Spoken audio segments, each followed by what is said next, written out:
Hello, my name is Richard Kent. Today I thought it'd be really interesting to talk about Joshua's long day.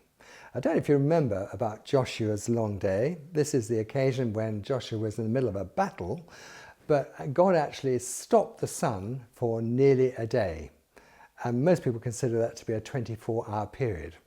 Well, the question is, how did he do it? So we'll start off by reading the actual scripture. The scripture comes from Joshua 10, and I'm starting at verse 11.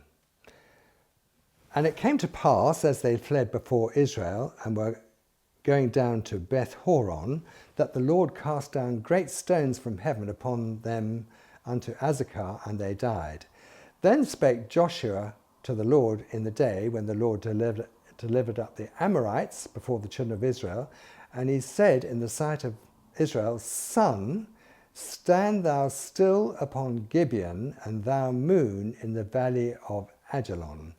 And the sun stood still, and the moon stayed, until the people had avenged themselves upon their enemies. Is not this written in the book of Asher? So the sun stood still in the midst of heaven, and hasted not to go down about a whole day. So we're told that the sun and the moon stood still for nearly a day, nearly 24 hours. Now, how on earth did that take place? Now, if you actually Google this event, you'll find that most people come up with really weird answers about how it was an apparition or an eclipse of the sun. No, I think the Bible is the Bible, and everything in the Bible is true. I believe the sun and the moon really did stop still for nearly a day. That is the whole of the day and the whole of the night. But I want to tell you a few problems. First of all, the Earth is traveling through space at about 68,000 miles an hour. Secondly, at the equator, the Earth is spinning at 1,068 miles per hour.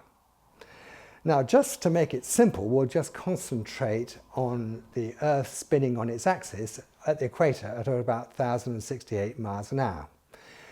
Now, in order for the sun to stand still, that implies that the whole of the universe, the whole of the solar system, would have to stand still as well. The Earth moves around the sun on an elliptical orbit. The moon moves around the Earth, and by implication, the whole solar system stopped. But there are some obvious problems. Now, imagine you were traveling in a car. You wouldn't be able to do this, but imagine you were traveling in an open-top car at 1,000 miles an hour, and the car suddenly stopped. What would happen to you? Well, I'll tell you what would happen to you. You would go traveling on at 1,000 miles an hour.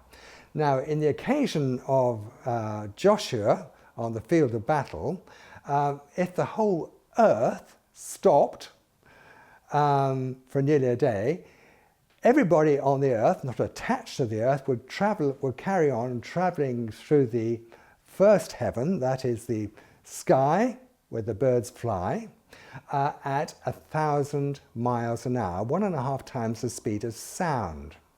And you would find yourself in a massive windstorm, a windstorm such that nobody on Earth has ever experienced.